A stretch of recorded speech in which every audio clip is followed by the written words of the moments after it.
julle. So julle kan asseblief vir my julle hoofstuk 14 notapakkie uithaal asseblief.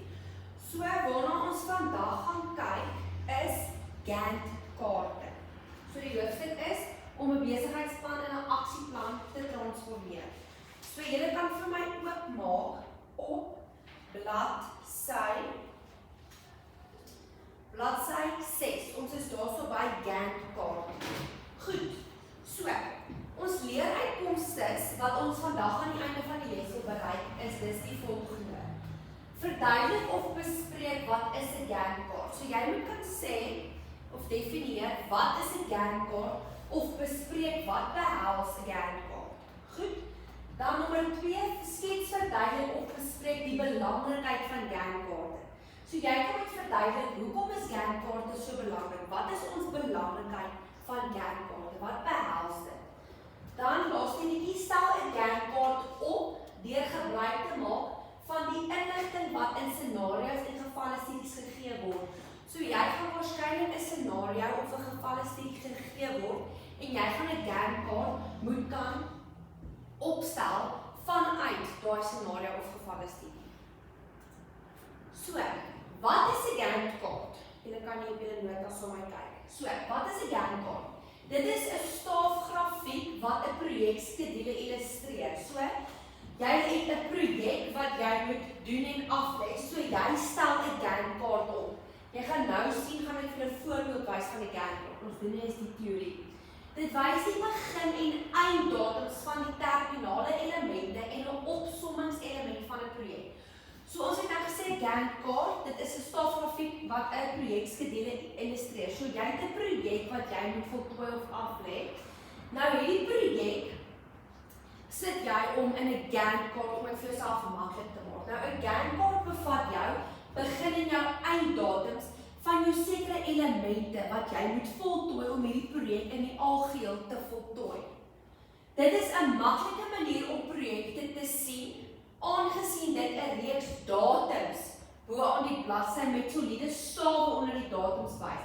Die stawe wys die duur van elke dag. So met ons Gantt kaart, dit is 'n maklike manier om projekte te sien. So sê nou byvoorbeeld, dit is Maandag of Entrepreneursdag en jy moet nou 'n stalletjie opstel. Goed. Jy moet nou al op 'n projek afkom. Wat gaan jy verkoop? Hoeveel rand gaan dit kos? Jy het albei verskillende aspekte wat jy in ag moet neem om jou stalletjie op te stel sodat jy kliënte kan kry en 'n wins kan maak. Goed. So dit is jou projek wat jy het. Goed.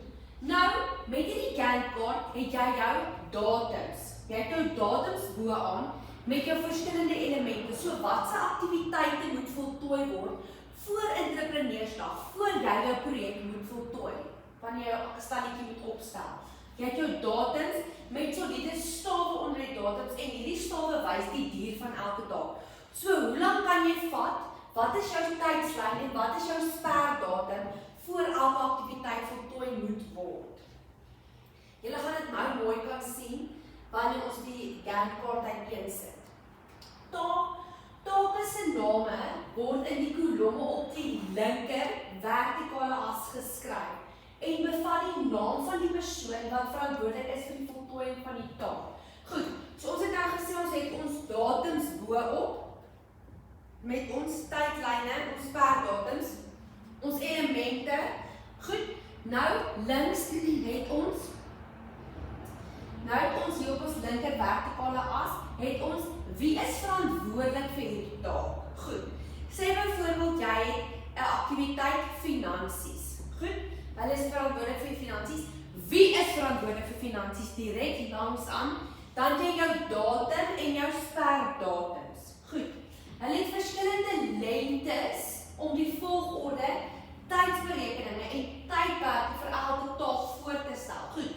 So byvoorbeeld, hoeveel uur, hoeveel dae, hoeveel weke, dalk maande, hang af hoe groot en is jou projek kort, medium of langtermyn, wat is hulle tydsduur? Hoe lank kan hulle vat? Hoeveel tyd het hulle om die taak af te lê en te voltooi?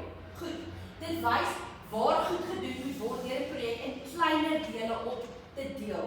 Wanneer dit gedoen moet word, waar en wat gedoen moet word. So ons het hierdie groot projek, nou wil ons dit opdeel ons in kleiner aktiwiteite. Wie is verantwoordelik vir daardie aktiwiteit? Wie is verantwoordelik vir hierdie aktiwiteit? Hoe lank het hierdie persoon tyd? Tot wanneer het hierdie persoon tyd?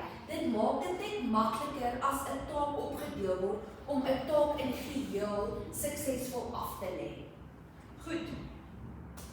Nou het ons die opstel van 'n Gantt chart. So wanneer ons nou 'n scenario of 'n gevalle-studie kry, wil ons die Gantt chart nou opstel. Nou waarna moet jy oplet of wat moet jy in ag neem? Skryf al die aktiwiteite neer wat uitgevoer moet word om 'n projek te voltooi. So kry jy jou papier, skoon wit papier, begin skryf. Hierdie aktiwiteit, hierdie aktiwiteit, hierdie aktiwiteit. So lys vir jou, maak vir jou 'n lys met jou verskillende aktiwiteite wat jy wil voltooi. Besluit hoeveel tyd elke aktiwiteit sou benodig. So besluit, hierdie aktiwiteit vat dalk net soveel uur, hierdie aktiwiteit vat dalk 'n dag, hierdie aktiwiteit vat 'n week, hierdie aktiwiteit vat dalk 6 maande. So dit hang af hoe groot is ons projek. Is dit 'n korttermynplan, 'n mediumtermynplan of 'n langtermynplan? Bepaal watter aktiwiteite voltooi moet word voordat 'n ander aktiwiteit begin kan word en watter aktiwiteite gelyktydig uitgevoer kan word. So ons wil bepaal, okay, hierdie aktiwiteit moet eers gedoen word voor 'n ander aktiwiteit gedoen word. So hierdie aktiwiteit is aktiwiteit nommer 1, hy moet eers voltooi word. Dan kan aktiwiteit 2, aktiwiteit 3, 4, maar dalk in aktiwiteit 3 en aktiwiteit 3 en aktiwiteit 4 gelyktydig gedoen word. So hulle kan saam voltooi word teen dieselfde sperdatums, maar ons wil dit kronologies hê. Stel 'n tabel op met 'n ry vir elke aktiwiteit en kolomme in dae of weke. Hierdie kolomme dui die tydlyn aan. Skryf elke aktiwiteit in volgorde, kronologiese volgorde onder die rye neer in die linkerkantste kolom. So, ons het ons gesê, ons deel ons aktiwiteite op, skryf dit so, hierso lys jou elemente aktiwiteite, persoon verantwoordelik en ons tydstuur, wat is ons tydlyn? Hier's 'n voorbeeld van 'n Gantt chart. Nou kom ons kyk mooi daarna. So, hierso het ons gesê, ons het ons elemente. Ons elemente, wat is ons taak, ons persoon, ons tydlyn en wat is ons sperdatum? Goed, so eers daai aktiwiteit. Die taak wat gedoen moet word. Goed. Ons beplan 'n troue. Ons is 'n maatskappy wat troues beplan, troues hou vir mense, so ons beplan 'n troue. Goed. So ons eerste taakie wat voltooi moet word is trou venue inspeksie. Goed. So ons wil iemand uitstuur na venues toe om inspeksie te gaan hou en te bepaal watter venue wil ons kies. Wie is verantwoordelik om dit te doen? Sammy is verantwoordelik. Hoe lank het Sammy tyd om hierdie taak te voltooi? Sammy het 3 weke vir trouinspeksie, vir trouvenue-inspeksie. Wanneer moet Sammy die aktiwiteit voltooi? Die laaste week van April tot die tweede week van Mei. Goed, so Sammy het om en by 2 tot 3 weke, verstaan. Dan gaan jy aan na jou volgende aktiwiteit toe, aanhalings. Wie is verantwoordelik? Meneer James. Hy het 3 weke en dit moet einde van week 2 in April voltooi wees. Goed, ontmoet vir Musa met 'n tema. So, ontmoet Musa vir 'n tema. Byvoorbeeld, kom ons sê dit moet volgorde wees. Jy kan nie besluit op jou tema voor jy nog nie jou trouvenue self gesien het nie. So jy gaan nou mos eers besluit wat is jou trouvenue. Dan kan jy nou mos bepaal, hierdie is hoe groot jou trouvenue is, hierdie is hoe jou trouvenue lyk, hierdie is die kultuur van die trouvenue, die omgewing waar die trouvenue gelees. Dan kan jy besluit, okay man, hierdie tema pas by die venue, hierdie tema pas met waar die venue geleë is, verstaan? So sommige aktiwiteite moet eers gebeur voor ander aktiwiteite kan plaasvind. En so gaan dit aan. Dan bepaal jy watse aktiwiteite, wie is verantwoordelik, hoeveel tyd het hulle en teen wanneer moet hulle voltooi wees, wat is die sperdatum. So hier is die voorbeeld weer eens.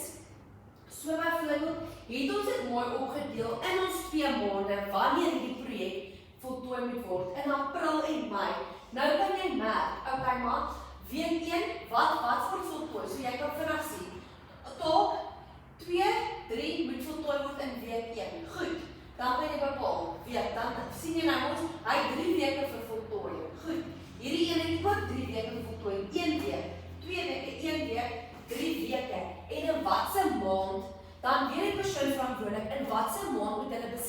wees en wat se maand is dit hulle plig en hulle verantwoordelikheid om hierdie taak te voltooi. Goed, wat is ons belangrikheid van Gantt-kaarte? So, hoekom gebruik ons Gantt-kaarte? So, dit is maklik om voor te berei en te verstaan. So, wanneer ons 'n projek het, vat ons troue wat ons beplan, dit maak dit net makliker, want dit deel ons aktiwiteite op. So, almal kry verantwoordelikheid om na te kom. So, al hierdie aktiwiteite en al hierdie stres word nie op een persoon geplaas en hierdie een persoon moet alles teen 'n sekere tyd voltooi nie. Dit breek vir ons mooi 'n projek in sekere gedeeltes op. Gebeurtenisse word in 'n kronologiese volgorde getoon. So dis nie de mekaar nie. Dis nie hierso moet iets gedoen word, hier word iets gedoen, daar word iets gedoen nie. Almal weet wanneer hulle aktiwiteit gedoen en voltooi moet word. Stap 1 eerste, stap 2, dan stap 3, dan stap 4. Aktiwiteite moet in stappe plaasvind. Die tyd wat nodig is vir aktiwiteit word visueel getoon. Jy as die persoon verantwoordelik weet, okay, maar ek het 'n week om inspeksie te gaan doen op trouvenues of ek het 3 weke om dit te doen. Jy weet, okay, maar jy moet beplan want jy het 3 weke om hierdie te doen. Bestuurders en spanlede, so die mense wat bestuur, jou take bestuur, jou topmense en dan jou spanlede wat ook deel is van die span of ander lede, kan sien watter aktiwiteite gelyktydig plaasvind. So jy kan bepaal, okay, ek wat aktiwiteit 1 voltooi, die persoon wat aktiwiteit 2 voltooi, aktiwiteit 2 voltooi, moet gelyktydig saamwerk om hierdie aktiwiteit in geheel te voltooi. Spanlede kan sien wie vir elke aktiwiteit verantwoordelik is. Dit maak dit ook net makliker. Want dalk ek wat dalk verantwoordelik is met die tema of die dekor, wil dalk iets uitvind van die trouvenue. Dan kan ek mos na die persoon toe gaan wie verantwoordelik was vir die inspeksie van die trouvenues. So dit maak net jou kommunikasiekanale ook makliker en jou spanwerk en dinamika. Hulle toon vordering met aktiwiteite en stel bestuurders in staat om vordering te monitor. Soos dat ons aktiwiteite voltooi, tik ons dit af. Aktiwiteit 1 is gedoen, 2 is gedoen, 3 is gedoen. Besig dalk met 4 en besig met 5 want hulle word gelyktydig voltooi. So jy as 'n bestuurder of jou mede-kollegas en mede-spanlede in jou span kan trek hou met wat gedoen is, wat gedoen word op die oomblik en wat nog gedoen moet word. Dit is net goed vir vordering. So dit is ons Gantt-kaarte, so wat ons Gantt-kaarte is, hoe dit lyk, ons voorbeelde, hoe ons dit opstel en hoekom is dit belangrik. Goed. Nou is 'n klasaktiwiteit wat ons saam kan voltooi. Ek het julle papiertjies uitgedeel, waar ons die tabel nou saam gaan invul. Dis 'n vinnige klasaktiwiteit. Vir dis nie wat nie is dit huiswerk. So julle moet net sorg dat julle dit onder mekaar asseblief vir mekaar aanstuur. Of ek sal dit op die platform plaas, dat hulle kan sien dis huiswerk, want hierdie is belangrik vir julle SPH opdragte. Goed. So lees die onderstaande scenario en antwoord die vraag wat volg. Goed. TJ Romeis, TJA, gaan die volgende aktiwiteite gedurende Februarie doen. Tom gaan die besigheid gedurende die eerste week registreer. Gedurende die tweede week gaan Jerry die huur van die gebou organiseer. In die derde week sal Tom 'n rekenmeester vir die besigheid werf. So kom ons kyk. Hier is ons projek. Hulle wil 'n TJ Romeis wil die volgende aktiwiteite doen gedurende Februarie. Soos wat ek kan aflei, wil hulle nou 'n besigheid begin, kliënte kry en werknemers werf. Goed. So hoe dit gebeur is dis die volgende. Eerste aktiwiteit, maak dit vir jouself maklik. Goed. Deel dit vir jouself op, kry 'n highlighter en highlight saam en ek wys julle op die bord. Goed. So ons eerste aktiwiteit in Februarie. Tom gaan die besigheid gedurende die eerste week registreer. So ons het registrasie is ons eerste aktiwiteit. Registrasie. Goed. Nou, wie gaan die besigheid registreer? Wie is verantwoordelik? Tom is verantwoordelik vir registrasie. Ek skryf nou net vir 'n rolwerk hier, laat julle net kan sien wat ek bedoel daarmee. En Tom gaan dit doen gedurende die eerste week. So hy het 1 week, want die tweede week gaan nou 'n aktiwiteit klaar gebeur ook. So hy het 1 week. Goed. Dan het ons gedurende die tweede week gaan Jerry die hier van die gebou organiseer. So, ons weet, hier moet plaasvind. Wie is verantwoordelik vir die hier? Het hulle gesê, Jerry is verantwoordelik vir die hier. Jerry het, dit gebeur in die tweede week van Februarie, so Jerry in die derde week vind nog klaar aan 'n aktiwiteit plaas. So Jerry het 1 week vir voltooiing. Goed, ons gaan nou praat oor die sperdatums wanneer ons die tabel opstel. Goed, dan in ons laaste week, in die derde week, sal Tom 'n rekenmeester vir die besigheid werf. So skryf sommer net werwing.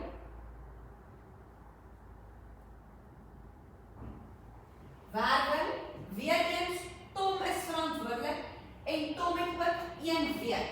Goed. So, skryf jouself rofweg, ons gesê, lys van die aktiwiteite, wie is verantwoordelik vir jou aktiwiteite, wat jou tydlyne, wat jou sperdatums. Goed. Jy gebruik nou die scenario en hierdie gevalle studie om hierdie tabel op te stel. So trek 'n baankerk op deur gebruik te maak van die inligting van die bestaande scenario. Ons het nou ons klaar bepaal wat aktiwiteite het. Ons gebruik die tabel as 'n gids om die vraag te beantwoord. So nou, wat jy van doen, as jy trek hierdie tabel ook oor in jou boek, dan weet ons nou, ons eerste aktiwiteit het ons gesê, registrasie van die besigheid. Week, hy moet in week 1 plaasvind. So, jy merk hierso week 1. Goed.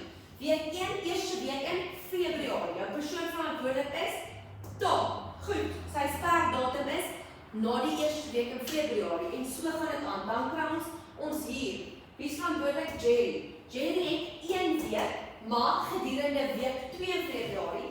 So jy merk week 2. Eintlik hier langsaan, hier by week, kan jy 'n hakies vir jouself byskryf Februarie, want ons is besig in Februarie maand. Merk jy, week 2. Persoon verantwoordelik het ons vir Jerry. Jou sperdatum is einde van die tweede week in Februarie. Ons ander aktiwiteit het ons werwing. Week 1 is ook 1 week, maar Thomas mos in die derde week werwing doen. So jy merk, week 3. Persoon verantwoordelik, Tom. Sy sperdatum is dus jou einde van jou derde week in Februarie. Goed, so sien jy, dit is baie maklik. Ons kan nou in diepte daarna mooi kyk. En julle kan julle tyd van om te voltooi. Ek wil julle net gou op waar ek vinnig gewys het hoe dit werk en hoe jy vir jouself baie makliker